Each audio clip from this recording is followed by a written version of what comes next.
Hi everyone, welcome back to Giant Talk, the world's first OKR podcast in partnership with Koan, the dedicated OKR platform. I'm Jenny, your Giant Talk host, and today we're bringing you another episode of our OKR Toolkit. Today we're going to be talking all about OKRs and how they're better by design. With me, I have Roger today, who's the founder of There Be Giants, and I'm not going to ask you to do an intro, but if you can just say hi. Hello. So we'll jump straight into the episode if that's okay, Roger. Absolutely. So when we say OKRs are better by design, what do we mean? So what we saw a lot in the early days of OKRs were people going, oh my God, this will change the world for us. Start writing our goals in an OKR structure, in an OKR way, and everything will change. Well, I'm sorry, but it's not a silver bullet just to do that. Sure, you may get clearer on things, but then what's the point in writing a load of OKRs and then doing nothing with them? You know, they only have influence if they are regularly used, so to speak. I would say, you know, put to work is probably the term I would say.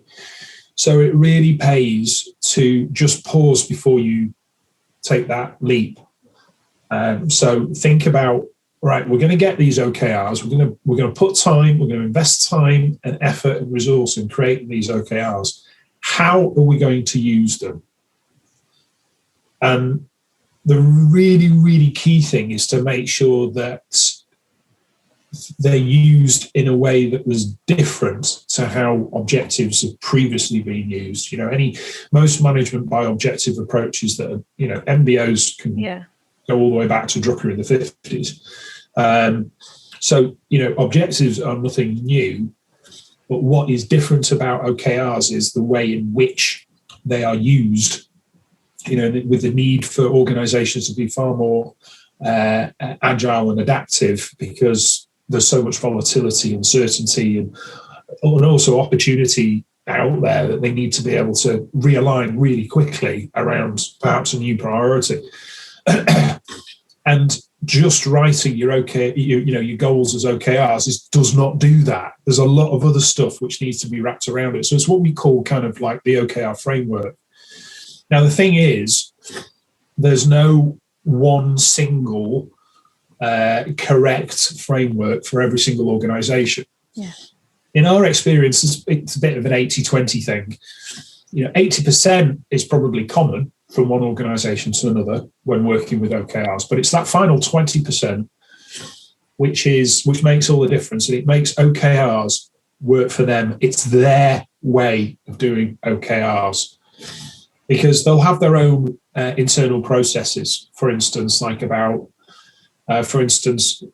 organizations of a certain size will probably start to have a defined strategic planning cycle that expands the year. So it would make a lot of sense for OKRs to kind of coordinate with that. But not every organization has the same planning cycle. So, you know, you have to have scope to be able to tweak and tailor this. And also, as well, as part of the design of what we call the playbook, which, you know, is the deliverable of this design process, which becomes really the first version, because I would always expect it to evolve, but the first version of the OKR Bible for that organization. It should also capture as to why we're using OKRs and what we want to achieve by using OKRs and how they're going to be different for us from what we've done previously. So there's kind of an important messaging piece around it as well, which is really important for the early stages of change management, to make sure that we're really getting the right messages out there about to create, you know, you're creating a compelling reason for why people should care about this and why they should give it time and attention and focus. So that's what we mean. It's kind of intentional use of OKRs rather than just writing them and expecting them to change the world by themselves. Yeah, I guess it's that kind of almost writing them, expecting them to work, but you're just potentially wasting a lot of time if you've not planned it. So you mentioned a playbook in your kind of answer to the question there. So why would it be a mistake not to have a playbook? Well, the playbook becomes, like I said, the Bible. So it's the document that captures, this is how we're doing OKRs in our organisation. I'll give you an example. The cadence, the frequency of discussion. We have worked with some organisations. Most OKR implementations, projects, and even the books and so on. Most of them talk about quarterly cadence, and I would probably say 90% probably opt for a quarterly cadence. However, we have worked with some organisations that have elected to go for a 4-month cadence instead of a 3-month cadence. That means they have 3 cycles in a year instead of 4. Now, they saw benefit in that because they felt that having a 4-month cycle gave the teams a little bit longer, a bit more of a runway, if you will, to actually get their teeth into whatever the OKRs were focusing on. And they felt that perhaps they weren't in an area or a space which was necessarily that volatile or that unpredictable, that they actually needed those 4 kind of resets in a year. They could quite comfortably do with 3. So that is an option. That's where you can flex, and it's not that is not doing OKRs wrong. That's doing it in the right way for that organisation. And you know what? They get to the end of the year and do their retrospective on how the OKRs have worked as a process for them over the year. If they decide they want to go down, switch it to 4 cycles instead of 3 cycles in the following year, they do it. But, it is about doing it in the right way for that particular organisation, and that's what's captured in the playbook. Yeah, because otherwise, without that, and this is what I saw in particular with one client where, there was the board level team were a bunch of highly intellectual folk, understandably, because they were at very senior level. And they were wanting to soak up everything that they could find and everything that they could read about OKRs. And that was great in terms of their enthusiasm. But unfortunately, the consequence of that was we had literally about 12 different views on how OKRs should work, what they should use them for and how they should use them, and yada, yada, yada. By creating the playbook, you're also capturing that consensus, you're building that consensus, and then kind of documenting that consensus. So there's no confusion when someone in the organisation says, what are you using OKRs for? There's no confusion as to the answer of that question. Another example of where I've seen confusion because that question hasn't been clarified is that some teams may decide to use OKRs to help them manage the activities which we would recommend they use for, which is activities which are going to drive growth, or change, or transformation. So the other type of activity being regular, repeatable, operational run rate activity, and we see some teams using them for those as well. And one of the things that we spend quite a bit of time working through with the client is, what do you want to use them for? Because we encourage clients to think of OKRs as a scarce resource. You wouldn't, you don't allocate money to every single department. They're given distinct budgets that they have to keep within. And OKRs, if you like, are your budget for attention and focus. So you don't. Attention and focus isn't unlimited. I wish it was, but and so therefore use it sparingly. Use it. Focus those OKRs on the activities which are going to drive the greatest value for the organisation over the next 3 to 4 months, because that's what's going to help you achieve your priorities. Not focusing your OKRs on regular repeatable activity, which, to be honest, a KPI would probably do just as well as. So there's that. That's that. I would say, there's a few reasons there, but those I would say are the principal reasons for having the playbook. Koan is a purpose-built solution for managing your OKRs. Helps your team achieve their objectives and key results, helps them get aligned, and it helps them stay engaged. Shared spreadsheets simply don't scale when you're using OKRs properly, and you're not going to have a maximum impact with them. But with Koan, you can scale your OKRs right across your entire company, keeping your team super motivated and moving everybody in the right direction. Roger, what's one of your favourite features about Koan? So the thing that I really love about Koan, and have done ever since I first saw it, was how it really puts the conversation around OKRs at the heart of the system, and it really helps stimulate that, which obviously brings really good collaboration. They've got this reflections feature which helps individuals really prepare for the team conversation which is going to come up, where the collaboration is going to take place. So that would definitely be the thing for me, which is the killer feature of the system.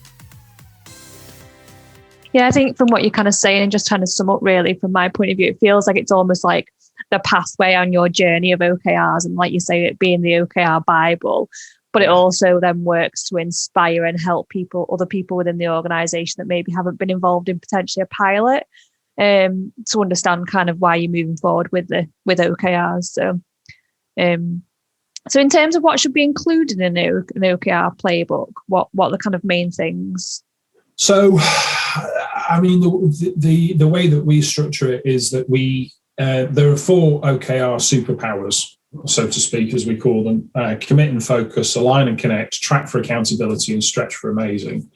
And so we, to start off with, kind of structure the playbook around how you're going to achieve those as an organisation. Okay, and there's a number of questions that we have, which we take teams through, which help them kind of work through the principles in relation to that.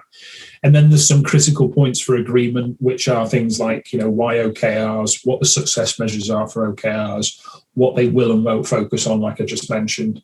And then we also challenge them to think about how they're going to manage the change around OKRs. So we get them to think about, perhaps some organisations have their own change management methodology. We've got one that's been specifically designed for implementing OKRs, which they can use as a blueprint if they wish. And also, for some organisations who have a defined set of values, it's also looking at how you use OKRs could be a way of demonstrating your values. Yeah. We find that quite a few organisations that use OKRs often share similar values, because they're looking to OKRs to help them with things like, transparency, accountability, collaboration, those sorts of things. So we tend to see quite a lot of commonality around those values, and if they've got their values, really properly implemented in the organisation to the extent where maybe they're evaluating performance against those values. Are we wanting to see evidence of these of people and teams, living and breathing and demonstrating these values? Then OKRs often can be a source of evidence for that. Yeah. So it's about getting them to think about, right, okay, perhaps we have got a set of values, and perhaps they are involved in some sort of evaluation of performance in some way. So therefore, perhaps we need to in that process, signpost how people are working with their OKRs as being a potential source of evidence, if you will. So that's one of the others, and then we go into perhaps a little bit more like the nuts and bolts, which is, right, okay, so what's your cadence going to be? What's that going to look like over a quarter in the full year? And also what's the structure you're going to have? How many levels are you going to have? And what are you calling those levels? Because different organizations, we work with one organization that decided to call their their top level, their most important, their business level OKRs. They wanted to call them anchors. Okay, fine. And then they chose, I think, to call their 3 months stepping stones. Fine. That's your decision. If that's terminology that works for you in your organization and it means something, then great. Yeah, then great. So we, working through that, and then looking at how the check-ins work, and then what happens between one cycle and another, one quarter, another perhaps. How do you do that? What are the activities, and so on and so forth. So it kind of starts big, and then kind of funnels down into the detail, if you see what I mean. It's important that it does that, because without that, like I say, it leaves it open for a wide variety of interpretations. And in this particular instance, we found that that's counterproductive. You want, it's a cliche, but you want everyone to be on the same page, and going through this activity to then produce the playbook really helps with that alignment of thinking and purpose for OKRs and hopefully practice. Yeah, it's really interesting. I noticed something you said there about that organisation using the kind of like anchors and stepping stones.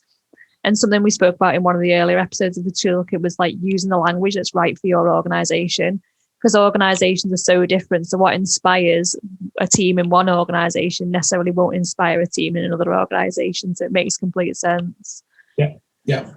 And also what inspires one team in the same organisation might be different to another team in that same organisation. So there's even a degree of personalisation, from team to team. So really important, yeah. So are there any top tips you would share when it comes to writing a playbook for OKR implementation? Get us to help.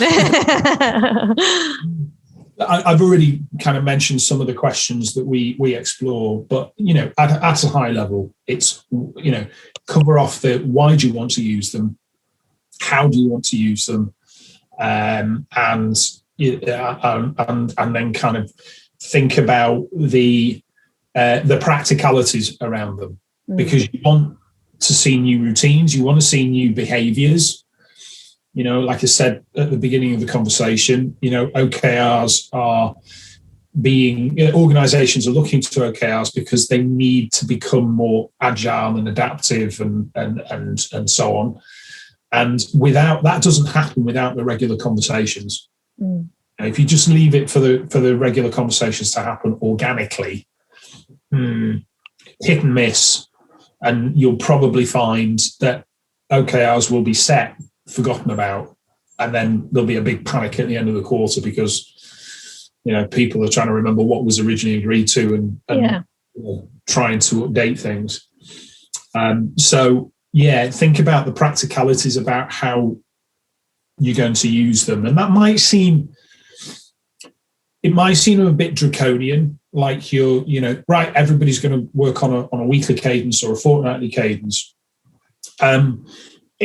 The point is that if you're going to have regular updates, you need everything to be synchronized, right? Because the data is captured at team level, which is then hopefully put into a system, which is then reviewed perhaps maybe at monthly level at C-suite and so on and so forth, which then leads into a quarterly check-in against the annual OKRs and so on and so forth. So there's a whole kind of roll up of the data, and if you've got, and this was happening for one client who brought us in and said, "Oh, things aren't working with our OKRs," and we said, "Right, let's have a look and see what's going on." And they had some OKRs that were on a two month time frame, others that were on a 4 month, some that are on a 5 month, some that are on a 7 month, and I went, "Well, that's a big problem to start off with." Yeah, because you've got no coordination, no synchronization. And so that then means that capturing the data, reviewing progress is being done literally OKR by OKR, as opposed to as a framework, if you will. So, it may sound a bit like you're having to get in the practicalities and so on and so forth. But the thing is, this is just a starting point. This is a starting point. We're saying, right, okay, let's try doing our check-ins every week. Yeah, but if you do a retrospective at the end of the quarter, as we recommend in our methodology, that one of the you're asking how are OKRs working for us? What could be better about them? If one of the suggestions is actually we don't need to check in weekly, let's try fortnightly. Fine, do it. Yeah. Do it. You don't have to, and so long as that change is reflected in the playbook, then that's fine. Just go and do it. Yeah. If someone does move on to a 2-weekly kind of cycle, where they reflect, I suppose they have the point in time where they actually reflect on that and say, is 2-weekly working, or do we move back to that weekly point? It's almost like going back to that old age kind of adage that we have about that test, learn and adapt. So if they put something in place, great, but make sure they're reflecting on it to make sure it works. Yeah, well, the simple structure for the retrospectives is what should we start doing? What should we stop doing? What should we keep doing? So if you use that structure, imagine you're at the end of the second quarter and you've changed from weekly check-ins to fortnightly check-ins. Then at the end of that second quarter, you ask the question, what should we keep doing? Well, actually, let's keep doing fortnightly check-ins because we found that they work. Yeah. Fine, big thumbs up.